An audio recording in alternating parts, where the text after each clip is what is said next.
Hello everyone, welcome to my YouTube channel. আজি আমি এইটো ভিডিঅ'ত ক্লাছ 10 মেথছৰ চেপ্টাৰ 4 অনুশীলনী 4.4 কুৱেশ্যন নম্বৰ 3, 4 আৰু 5 এই তিনিটা কুৱেশ্যন সলভ কৰিম। সো ভিডিঅ' ষ্টাৰ্ট কৰাৰ আগত যদি মোৰ চেনেলত নতুন আহিছে তেতিয়াহ'লে চেনেলটো ছাবস্ক্ৰাইব কৰি ৰাখি দিবা। মোৰ চেনেলত তোমালোকে ক্লাছ 10 মেথছৰ চেপ্টাৰ 1 পৰা আৰম্ভ কৰি চেপ্টাৰ 15 লৈকে সকলো চেপ্টাৰৰ ভিডিঅ' সলিউশ্যন পাবা আৰু প্ৰতিটো চেপ্টাৰৰ নতুন নতুন MCQ কুৱেশ্যনো পাবা। সো আহা আমি ভিডিঅ'টো ষ্টাৰ্ট কৰোঁ। সো আজি আমাৰ কুৱেশ্যন নম্বৰ 3 ত কি দিয়া আছে প্ৰস্থতকৈ দিক দুগুণ হোৱাকৈ এখন আয়তাকাৰ আমৰ বাগিচাৰ চানেকি প্ৰস্তুত কৰাটো সম্ভৱ হ'বনে যাতে ইয়াৰ কালি 800 বৰ্গমিটাৰ হয় যদি সম্ভৱ ইয়াৰ দিক আৰু প্ৰস্থ উলিয়াব লাগে। তাৰমানে আমাক কি কৈছে চোৱা, এখন আয়তাকাৰ আমৰ বাগিচা আছে। সাপোজ ধৰা এখন আয়তাকাৰ বাগিচা, ঠিক আছে। এই আয়তাকাৰ বাগিচাৰ কি কৈছে আমাক প্ৰস্থতকৈ দিক দুগুণ, তাৰমানে প্ৰস্থ কোনটো, এইটো হ'ল প্ৰস্থ আৰু এইটো হ'ল আমাৰ দিক, ঠিক আছে। এই প্ৰস্থ ধৰা আমি নাজানো, এইটো হ'ল আমাৰ প্ৰস্থ আৰু এইটো হ'ল আমাৰ দিক। এতিয়া চোৱা কুৱেশ্যনত কি কৈছে লিখা আছে, ধৰা হ'ল কি ধৰিছো আমি প্ৰস্থ কিমান, প্ৰস্থ আমি নাজানো, সব প্ৰস্থ আমি ধৰিছো কিমান x, প্ৰস্থ ধৰা x, দিক কেতিয়া কিমান হ'ব, দিক আমি ধৰিছো y, ঠিক আছে। এইটো হ'ল দিক। এতিয়া একৰ্ডিং টু কুৱেশ্যনত কি কৈছে চোৱা, প্ৰস্থতকৈ দিক দুগুণ, তাৰ মানে দিক কিমান হ'ব, y ইকুৱেলছ টু কিমান হ'ব, দিক যিহেতু প্ৰস্থতকৈ দুগুণ তাৰ মানে y ইকুৱেলছ টু কিমান হ'ব 2x হ'ব, দিক ইকুৱেলছ টু কিমান হ'ব 2 ইনটু প্ৰস্থ হ'ব। সো y লিখিছো y ইকুৱেলছ টু 2x, এইটো হ'ল আমাৰ এটা ইকুৱেশ্যন। আৰু কি আছে চোৱা, ইয়াত দি আছে এই আয়তৰ বাগিচাৰ কালি দিয়া আছে 800 বৰ্গমিটাৰ। এতিয়া চোৱা আয়তৰ দিক আৰু প্ৰস্থ দিয়া আছে, তেতিয়াহ'লে আমি জানো আয়তৰ কালিৰ ফৰ্মুলা কি আছিল, দিক ইনটু প্ৰস্থ, তাৰ মানে কি হ'ব দিক ইনটু প্ৰস্থ। এতিয়া চোৱা দিক কিমান x আৰু প্ৰস্থ কিমান, দিক y আৰু প্ৰস্থ x, তাৰ মানে কি হ'ব আকৌ আমি লিখিব পাৰো দিক ইনটু প্ৰস্থ, তাৰ মানে কিমান হ'ব x into y equals to আয়তৰ কালি কিমান দিয়া আছে চোৱা, কালি দিয়া আছে 800 বৰ্গমিটাৰ, এইটো হ'ব 800। এতিয়া চোৱা এই ইয়াৰ পৰা y ইকুৱেলছ টু কিমান আছে 2x আছে, সো ইয়াতে বহুৱাই দিয়া, দিছ ইমপ্লাইজ x ইনটু y ৰ জাগাত কি বহুৱা 2x বহুৱাই দিয়া, 2x ইকুৱেলছ টু কিমান হ'ব 800। এতিয়া চোৱা এই x আৰু x কিমান হ'ব x স্কোৱাৰ হ'ব, ইয়াত 2 যিহেতু আছে এইটো চাইডত লৈ যোৱা, কিমান হ'ব 800 ডিভাইডেড বাই 2। এতিয়া চোৱা 2 দি 800 ডিভাইড কৰিলে কিমান হ'ব 400 থাকিব। তো আমি কি পালো x স্কোৱাৰ ইকুৱেলছ টু কিমান 400। এতিয়া x স্কোৱাৰ যদি 400 হয় তেতিয়াহ'লে ইয়াৰ পৰা কি কৰা x ৰ মান উলিয়াই দিয়া, x equals to square root হ'বৰ কাৰণে এইটো চাইডত কি হ'ব স্কোৱাৰ ৰুট আহি যাব। এতিয়া চোৱা 400 বৰ্গমূল কিমান 20, তো x ইকুৱেলছ টু আমি কিমান পালো 20, x আমি কি ধৰিছো প্ৰস্থ, ইয়াত লিখি দিয়া এতেকে প্ৰস্থ ইকুৱেলছ টু কিমান 20, প্ৰস্থ ইকুৱেলছ টু 20 মিটাৰ। এতিয়া আমি দিক উলিয়াব লাগে, দিক ইয়াৰ পৰা উলিয়াই দিম y ইকুৱেলছ টু 2x, তো কিমান হ'ব y equals two 2x, x ৰ মান আমি ওলাইছো কিমান 20, তো ইয়াতে বহাই দিয়া 20, তো কিমান হ'ব 2 ইনটু 20 কিমান হ'ব 40, ইয়াত লিখি দিয়া এতেকে দিক ইকুৱেলছ টু কিমান হ'ব 40, দিক ইকুৱেলছ টু কিমান হ'ব 40 মিটাৰ। এইটো হ'ল আমাৰ 1 নম্বৰৰ সলিউশ্যন। এতিয়া তাৰ পিছৰ কুৱেশ্যনটো চোৱা, পিছৰ কুৱেশ্যনত কি দি আছে, তলৰ পৰিস্থিতিটো সম্ভৱ হয়নে, এইটো আমি পৰীক্ষা কৰিব লাগে। পৰিস্থিতি কি দি আছে আমাক, দি আছে যদি হয় তেওঁলোকৰ বৰ্তমান বয়স আমি উলিয়াব লাগে। এতিয়া চোৱা পৰিস্থিতি কি দি আছে যে দুজন বন্ধুৰ বয়সৰ সমষ্টি 20 বছৰ, 4 বছৰ আগতে তেওঁলোকৰ বয়সৰ পূৰণ ফল আছিল 48। এতিয়া চোৱা দুজন বন্ধু আছে, ঠিক আছে, সিহঁতৰ বয়সৰ সমষ্টি দিয়া আছে কিমান আমাৰ 20। সলিউশ্যন লিখা, ধৰা হ'ল প্ৰথম বন্ধুৰ বয়স, ধৰা হ'ল প্ৰথম বন্ধুৰ বয়স ধৰা x বছৰ, ঠিক আছে, আৰু দ্বিতীয় বন্ধুৰ বয়স ধৰা y বছৰ, ঠিক আছে। এতিয়া চোৱা দুইজনৰ বয়সৰ সমষ্টি কিমান কৈছে 20, তো ইয়াত লিখা একৰ্ডিং টু কুৱেশ্যন মানে প্ৰশ্নমতে কি হ'ব বয়সৰ সমষ্টি, তাৰ মানে কি হ'ব x প্লাছ অফ y কিমান হ'ব 20, এইটো হ'ল এটা ইকুৱেশ্যন। আৰু কি দি আছে চোৱা 4 বছৰ আগত তেওঁলোকৰ বয়সৰ পূৰণ ফল আছিল কিমান 48, 4 বছৰ আগত। এতিয়া চোৱা বৰ্তমান বয়স যদি x হয় 4 বছৰ আগত ইয়াৰ বয়স কিমান হ'ব x মাইনাছ অফ 4, সেই বৰ্তমান বয়স দ্বিতীয় বন্ধুৰ কিমান y 4 বছৰ আগত কিমান হ'ব y মাইনাছ অফ 4, আৰু এই দুইটাৰ পূৰণ ফল কিমান 48, ইয়াত লিখা আকৌ কি হ'ব x minus of 4 into y minus of 4 equals to কিমান 48। এইটো এটা ইকুৱেশ্যন এতিয়া এইটো অলপ সিম্পলিফাই কৰি দিছো x ইয়াৰ লগত পূৰণ কৰা x * y কিমান হ'ব xy তাৰপিছত কি হ'ব চোৱা x * -4 কিমান হ'ব -4x -4 * y কিমান হ'ব -4y আৰু -4 * -4 কিমান হ'ব +16 = কিমান হ'ব 48 এতিয়া ইয়াৰ পৰা চোৱা এইটো xy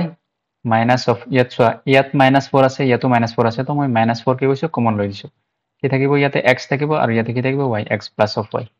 plus of 16 আছে 16 লোৱা = কিমান 48 এতিয়া এইটো চোৱা xy minus of 4 into so x plus y আমি ইয়াত পাইছো x plus y = কিমান 20 তো ইয়াতে বহাই দিয়া x plus y গাত 20 বহাই দিয়া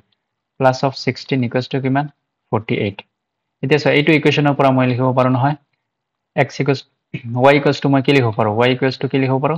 20 minus of x লিখিব পাৰো ইয়াৰ পৰা y ৰাখিছো x টো এডিচন লৈ যাম y = 20 minus of x তো এই y এর মান মই ইয়াতে বহাই দিম তো so x y এর জায়গাত কি কৰা 20 minus of x বহাই দিয়া 20 minus of x ইয়াতে বহাই দিয়া আৰু so 4 * 20 কিমান হ'ব minus of 80 আৰু plus of 16 = কিমান 48 এতেকে কৰা এইটো অলপ সিম্পলিফাই কৰি দিয়া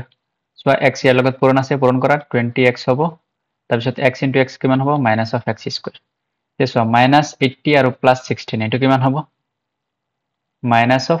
64 হ'ব এইটো ঠিক আছে so 80 + 16 মাইনাস কৰা 0 পৰা 6 নাযায় 10 পৰা 6 গলে 4 আৰু 7 পৰা 1 গলে কিমান হ'ব 6 64 = কিমান আছে 48 এতিয়া 6 টো কি কৰা -x² আছে এইটো সেটত লৈ যা কি হৈ যাব +x² হৈ যাব আৰু এইটো সব +20x আছে এইটো সেটত গলে কি হৈ যাব -20x আৰু এই -64 আছে এইটো সেটত গলে কি হৈ যাব +64 আৰু +64 আৰু 48 কিমান হ'ব 64 লগত 48 যোগ কৰা কিমান হ'ব 8 4 12 2 হাতত থাকিব 1 6 4 10 আৰু 1 কিমান 12 এইটো কিমান হল 122 এইটো হ'ব প্লাস অফ 122 = কিমান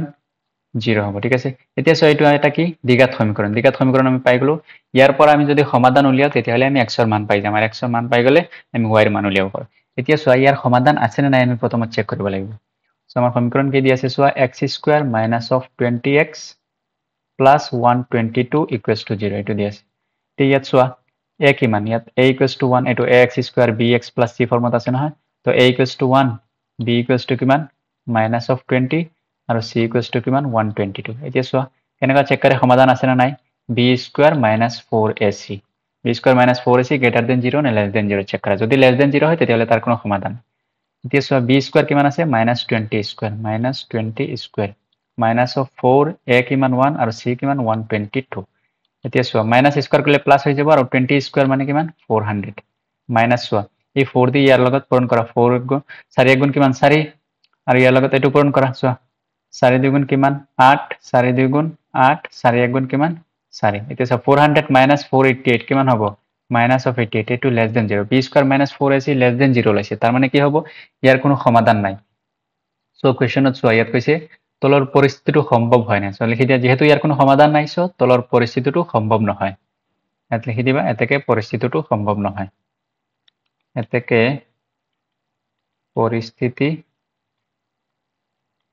পৰিস্থিতিটো সম্ভৱ নহয় এটো হল আমাৰ 4 নম্বৰ কোৱেশ্চনৰ সলিউশন নেক্সট কোৱেশ্চনটো চোৱা কি দি আছে নেক্সট কোৱেশ্চনত আমাক দি আছে যে পৰিসীমা 80 মিটাৰ আৰু সেট কি দি আছে পৰিসীমা 80 মিটাৰ আৰু কালি 400 বৰ্গ মিটাৰ হোৱাকৈ এখন আয়তাকাৰ উদ্যানৰ চানেকি কৰাটো সম্ভৱ হয় না যদি সম্ভৱ ইয়াৰ দিক আৰু প্ৰস্থ উলিয়ায় তাৰ মানে এখন আয়তাকাৰ চানেকি আছে এইখন হল ধৰা ঠিক আছে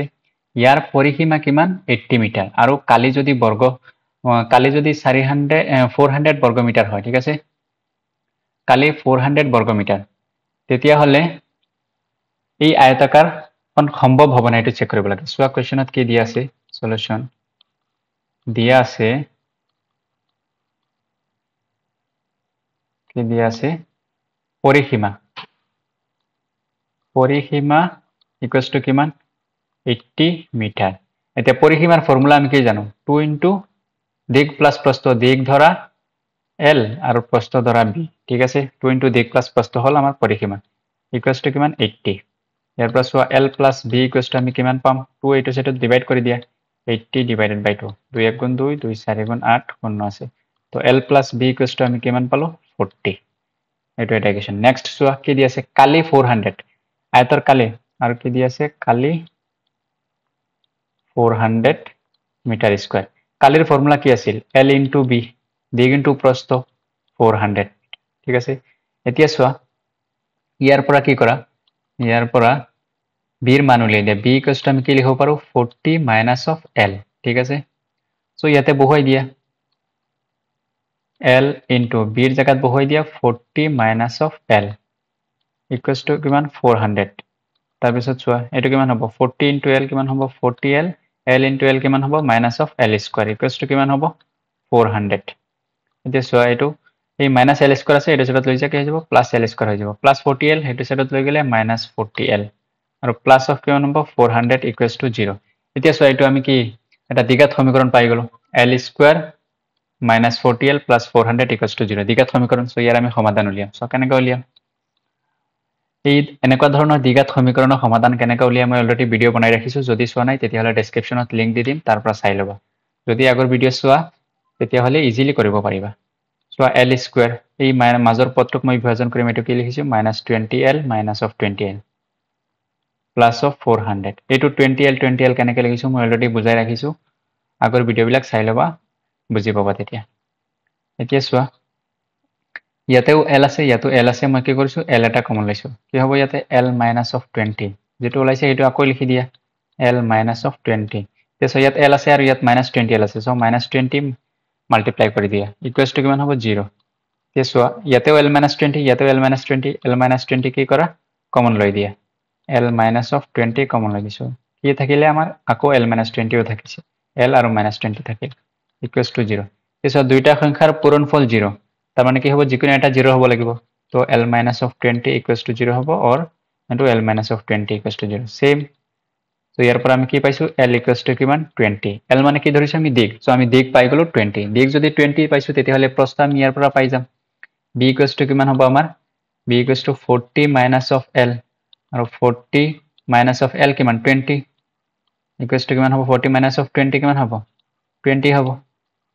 এতকি তলত লিখি দিবা এতকে দিক equals to 20 প্ৰস্থ equals to 20 সো আজি ইয়াতে ৰাখিছো যদি ভিডিওটো ভাল লাগিছে তেতিয়া হলে চেনেলটো সাবস্ক্ৰাইব কৰি ৰাখি দিবা নেক্সট ভিডিওত চেপ্টাৰ 4 ৰ ভিডিও কেইটা বনাই ৰাখি থ্যাংক ইউ